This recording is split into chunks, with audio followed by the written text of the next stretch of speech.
ओम सुमुखश्चैकदन्तश्च कपिलो गजकर्णकः लम्बोदरस्य विकटो विघ्ननाशो विनायकः धूम्रकेतुर्गणाध्यक्षो बालचन्द्रो गजानना द्वादशेतानि नामानि या पठे शृणुयादपि विद्यारम्भे विवाहे च प्रवेशे निर्गमे तथा संग्रामे संकटे चैव विघ्नस्तस्य न जायते।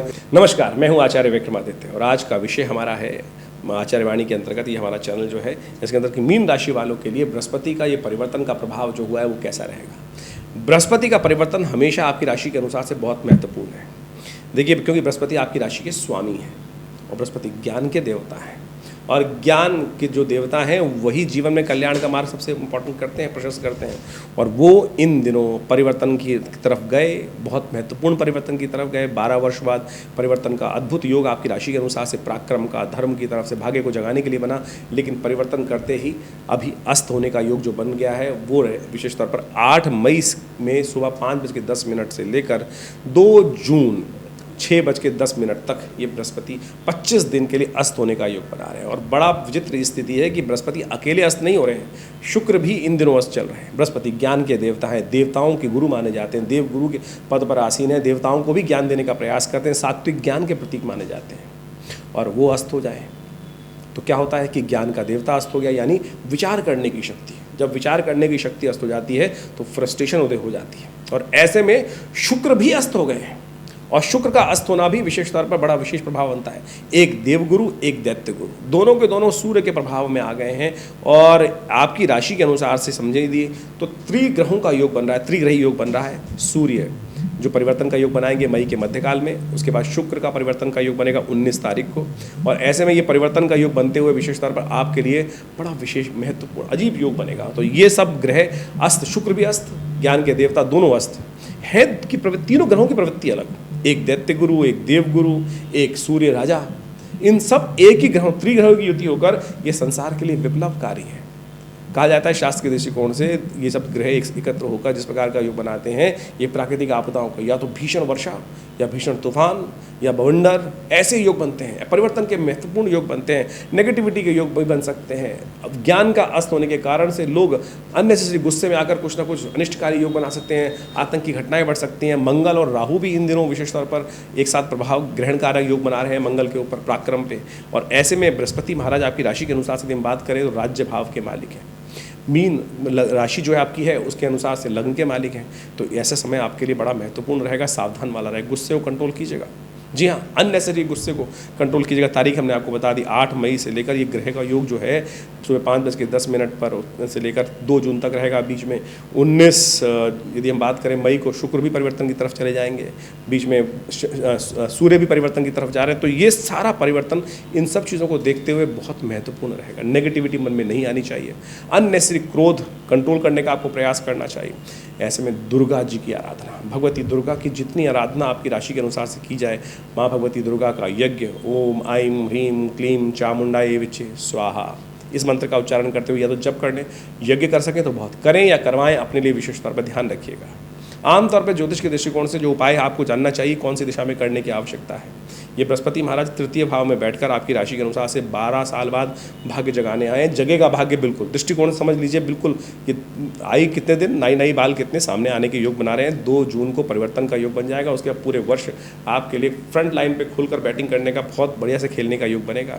ऐसे में बहुत बढ़िया बात विजेत्र योग ये है कि आमतौर पर लोगों को ये समझना चाहिए ग्रह का प्रभाव कब होगा आपकी राशि के अनुसार से। आमतौर पर ये समझा जाता है कि जन्मपत्री को गोचर में प्रभाव तो दिखा दिया, गोचर में परिवर्तन का ग्रह हो गया, लेकिन हर व्यक्ति के हिसाब से ग्रहों की स्थिति अलग है।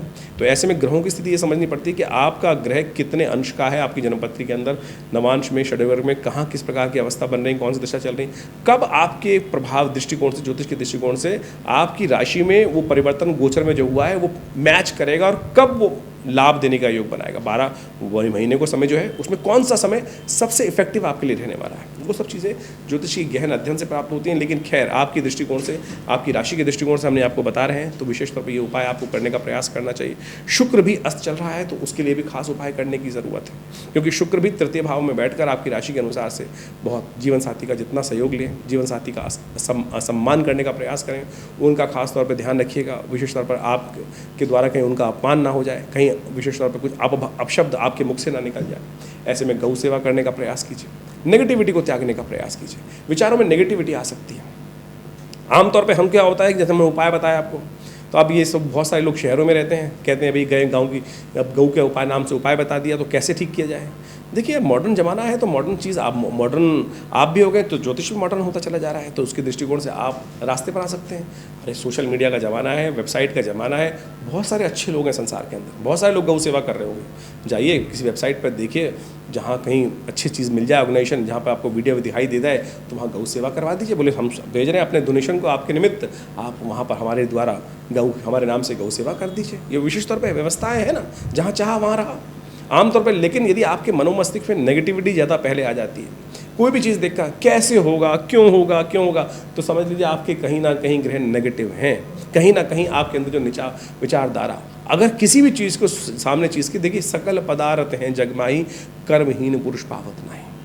सब चीज़ करने का प्रयास कीजिए। ये बृहस्पति का परिवर्तन आपके लिए कुछ दिन निकल जाने दीजिए। ये बादल जो है बहुत लंबे नहीं है, थोड़े दिन के हैं। इसके बाद परिवर्तन का योग आपके लिए बहुत महत्वपूर्ण बनने वाला है। इन सब चीज़ों को ध्यान रखते हुए करेंगे तो बहुत अच्छा होगा आपके। हमने ज्योतिष दृष्टिकोण से इन सब चीज़ों को अध्ययन बहुत लंबे समय तक किया और बहुत महत्वपूर्ण जानकारियाँ समय समय पर हम भी आश्चर्यचकित हो जाते हैं कि कैसे ज्योतिष के दृष्टिकोण से ये पूर्वाभास हो जाता है और कैसे ये ज्योतिष की गणनाएं जो हैं वो आपके भविष्य के बारे में बहुत सारी चीज़ें सटीक रूप से बता देती हैं। एक व्यक्ति, मुझे याद है, मैं बहुत छोटा था, पिताजी के साथ ज्योतिष का अध्ययन करने का अवसर मिलता था। हमारे पास एक बहुत मूर्धन्य देश के व्यक्ति, बड़े व्यक्ति, जो किसी बहुत बड़े उपराष्ट्रपति के भारत के उपराष्ट्रपति के पीए थे, वो जन्मपत्री दिखाने आए पिताजी के पास और बड़े परेशान थे उन दिनों बड़े परेशान थे। जन्मपत्री जब दिखाई उन्होंने तो कहा, जब जन्मपत्री देखी तो उन्होंने सीधा प्रश्न किया कि मेरी उम्र कितनी है आचार्य जी, ये बताएं। तो पिताजी ने जन्मपत्री मैं वहीं बैठा हुआ था, मैं बहुत छोटा था, ज्योतिष सीखता था, याद अभी भी है, वैसी घटनाक्रम थी। और जब जन्मपत्री देखी उनकी, तो उनकी जन्मपत्री में एक विशेष प्रकार का योग था। उन्होंने कहा कि मुझे ज्योतिषी ने बताया है कि मेरी मृत्यु इस दिन होती दिखाई दे रही है, मैं बड़ा परेशान हूँ, क्या जीवन का अंतिम समय आ गया है। पिताजी ने भी जन्मपत्री देखी और जन्मपत्री मुझे भी समझाया उस विषय को। तो जब हमने जन्मपत्री देखी तो उसके अंदर एक ग्रह जिसके कारण से वो मृत्यु का योग बन रहा था, वो विशेष तौर पे अवस्था, किस अवस्था में था वो हमने देखा नहीं। जैसे अभी हम बृहस्पति के बारे में बता रहे हैं कि उदित अवस्था में है, अस्त अवस्था में है, और या विशेष तौर पर सुप्तादि अवस्था में, जागृत अवस्था में, वृद्धादि अवस्था में। तो वो जो ग्रह था विशेष तौर पर उनका स्वप्न अवस्था में था। वो स्वप्नादि अवस्थाएं हमारे यहाँ विशेष तौर पर बताई गई है, जागृत, स्वप्न, प्रगाढ़ इत्यादि, हर ग्रह की ऐसी अवस्था भी होती है। तो जब हमने जन्मपत्री देखी तो उस समय में यही निष्कर्ष निकाला कि महाराज जिसने जन्मपत्री देखी है बहुत बढ़िया तरह से देखी है और उसने मृत्यु का जो प्रेडिक्शन किया है बिल्कुल सही है। लेकिन हम ज्योतिष के दृष्टिकोण से उन उपराष्ट्रपति के साहब जो पीए साहब थे, उनको यह बताया कि चिंता मत करो, तुम्हारी मृत्यु होगी भी और तुम जिंदा भी रहोगे। वो बोला नहीं, साफ साफ बताए क्या मतलब हुआ इसका। उनको बताया गया कि भाई आपका जो ग्रह है विशेष तौर पर जो दिखा रहा है, मृत्यु योग बना रहा है, वो स्वप्नादि अवस्था के अंदर है, तो मृत्यु का कारक जो बनेगा वो स्वप्न में मृत्यु होने के योग बनेंगे। लेकिन जब स्वप्न से बाहर आएंगे तो जागृत अवस्था में रहेंगे आप। तो सोचें, उस व्यक्ति का वो समय निकला और जो इतना मेंटल टॉर्चर में था कि ज्योतिष के दृष्टिकोण से जो उपाय था, ज्योतिष इतनी सूक्ष्म है, आपके मनोमस्तिष्क में विचार में कोई स्वप्न भी आ रहा है तो आप समझ लीजिए वो ज्योतिष की ग्रह गणना के अनुसार से प्रेडिक्शन किया जा सकता है। जी हाँ, तो यदि वो हमारे अध्ययन में आ जाती हैं, अब इतनी ज़्यादा जो अवस्था ज्योतिष इतना गूढ़ विज्ञान है कि उसकी हज़ारों लाखों विज्ञान की पुस्तकें हैं। कहाँ कब कौन सी पुस्तक, कौन से योग कहाँ विचारों मस्तिष्क में आ गए हैं और उनको सबको देखकर अध्ययन कर कब ज्योतिषी के मनोमस्तिष्क में वो भाव आ जाता है और किस प्रकार से वो गणनाओं के माध्यम से वो भविष्य की दृष्टा को देखते हुए, भविष्य के योगों को देखते हुए आपके जीवन में भविष्यवाणी करने के योग बनाते हैं और उसको बहुत गहन चिंतन करके। तो ये घटना हमने आपको बताई और वो व्यक्ति जीवित रहा और उसके बाद पिताजी का शिष्य रहा बहुत वर्षों तक। हमें याद है कि वो जीवन आश्रम पे आते रहे। और देखिए, ये ज्योतिष जो है विडंबनाओं का नहीं, परेशानी में डालने का नहीं, परेशानी से निदान करने का, परेशानी से निकालने का योग है। तो हम हर सकल पदार्थ हैं जगमाही, कर्महीन पुरुष पावत नहीं। यदि आपके जीवन में कुछ अशुभ का योग है भी, यदि आपके जीवन में कुंडलियों में कोई अशुभ योग है भी, तो उनको ठीक करने का रास्ता हम अपना सकते हैं। देखिए, अब इसको सिद्धांतिक तौर पे ये समझना पड़ेगा कि हमारे जीवन में कोई घटनाक्रम का कुछ योग बने हैं तो किस कारण से बने, कर्म के अनुसार से बने। कोई दुष्कर्म करेंगे तो दुष्योग बन जाएगा, अशुभ योग बन जाएगा, शुभ कर्म करेंगे तो शुभ योग बनेंगे। तो इसी प्रकार से जो अशुभ योग बने हैं वो शुभ कर्म करने से ठीक हो जाते हैं। आपके हाथ में कोई रेखा है, मैं अपना स्वयं एग्जाम्पल देता हूँ कि मेरे हेडलाइन में जब मैं छोटा था तो उसके अंदर एक द्वीप चिन्ह था। अब जब पिताजी ने जब ज्योतिष सिखा रहे थे तो कहा कि द्वीप चिन्ह यदि किसी भी लाइन में आ जाए तो अच्छा नहीं होता। अब हमने कहा भाई कैसे ठीक करें इसको, अब ये तो है। तो पिताजी ने कहा नित्यपति ध्यान किया करो, नित्यपति ध्यान किया करो। हमारे पिता आचार्य श्री केशव देव जी महाराज ने ये बताया कि वहाँ पे नित्यपति ध्यान करो, ये लाइन हट जाएगी, ये लाइन हट जाएगी, विचार नित्यपति। और आप सत्य माने वो लाइन, वो द्वीप चिन्ह, आइलैंड का चिन्ह जो हेडलाइन के अंदर था वो हट गया, गायब हो गया, कोई सर्जरी कराने की ज़रूरत नहीं पड़ी। तो ज्योतिष एक प्रत्यक्ष चीज़ है, प्रत्यक्ष विज्ञान है और वैज्ञानिक दृष्टिकोण से इन सब सिद्धांतों को समझा जा सकता है। हमने दिल्ली में विवेकानंद योगाश्रम में इन सब कार्यों को सुंदर तरीके से करके देखा है और समय समय पर हम विभिन्न उत्सवों के माध्यम से हम उन सब कार्यों को करते भी हैं जो हमारे ज्योतिष विज्ञान के दृष्टिकोण से, पंचांग के दृष्टिकोण से हमको समझना पड़ेगा। ज्योतिष एक आध्यात्मिक विषय है और आध्यात्मिक ऋषि मुनियों ने जब इसका सृजन किया तो उसका निदान, कारण जानना और कारण किस प्रकार से, और उस समस्याओं का जो कारण जानने के बाद समस्या आई तो उसका निदान किस प्रकार से होगा, उसके समस्त रास्ते हमारे जन्मपत्री जो ज्योतिष विज्ञान के अंतर्गत बताए गए हैं। एक गणित विज्ञान है और एक निराकरण विज्ञान है जिसके अंदर निदान के समस्त उपाय बताए गए हैं। मंत्र विज्ञान, दान विज्ञान, मंत्र विज्ञान के अनुसार से पुराण इत्यादि में जितने दान की पद्धति बताई गई है, जितने मंत्र जप की पद्धति बताई गई, यज्ञ इत्यादि की पद्धति बताई गई है, वो सारे के सारे निदान की पद्धति के रूप में बनाए गए हैं। और हमारा विषय जो हम इस चैनल के माध्यम से, अपने आश्रम के माध्यम से आप सबके समक्ष रखते हैं, वो पौराणिक मत को रखने का प्रयास करते हैं।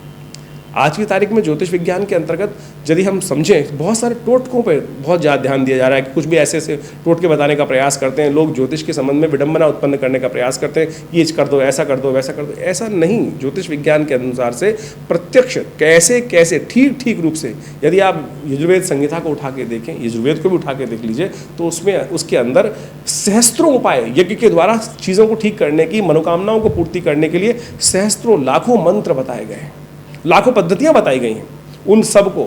और ज्योतिष में विज्ञान के अंदर जो पंचांग आप देखते हैं, पंचांग के बारे में हमने कुछ देर पहले भी बात की थी, उसके अंदर विभिन्न समय पर विभिन्न उत्सव आते हैं।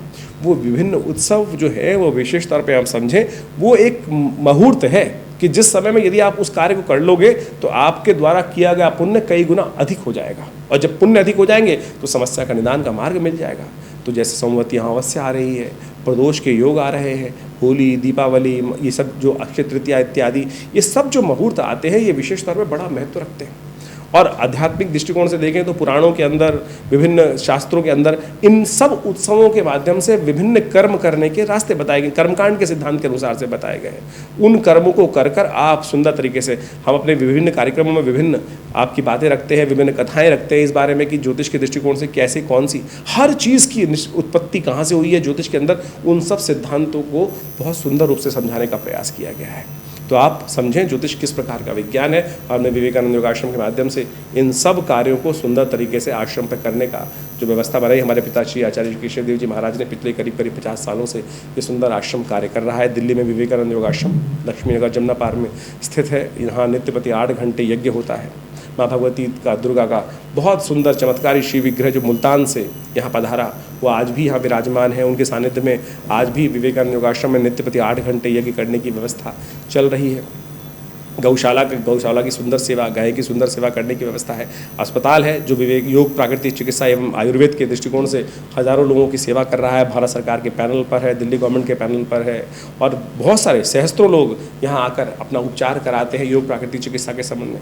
मुद्राओं के संबंध में तो अद्भुत कार्य हमने करके दिखाया, विभिन्न प्रकार की मुद्राओं का। आज हमने आपको विशेष तौर पर एक मुद्रा बताई कि बृहस्पति ठीक नहीं चल रहा है तो उसके दोषों को ठीक करने के लिए ज्ञान मुद्रा। वैसे तो ये मन को शांत करने वाली है। भगवान बुद्ध इसी पोज में, ज्ञान मुद्रा में, बहुत सारे अपने सहस्त्र फोटो के अंदर, मूर्तियों के अंदर आपको दिखाई दे जाएंगे। भगवान कृष्ण ने भी गीता का उपदेश इसी मुद्रा में दिया। कहा जाता है प्रपन्न पारि जाता है तो उत्तर वेत्रे पाणय ज्ञान मुद्राए कृष्णाय गीतामृत दुहे नमः। तो ये ज्ञान मुद्रा अद्भुत है। तो आपका जो बृहस्पति अशुभ फल दे रहा है इन दिनों, आप उसके लिए ये ज्ञान मुद्रा करें, बृहस्पति के मंत्र का जप करें, ओम ग्रांग ग्रीं ग्रौंग से गुरुवे नमः, देखिएगा लाभ प्राप्त होगा। और साथ साथ इन ग्रहों का प्रभाव आपकी राशि के अनुसार से जो हो रहा है वो तो हमने आपको बताया ही। इसके बाद भी आपको बहुत गहन चिंतन करने की ज़रूरत है। आपकी मूल सबके लिए खराब नहीं है।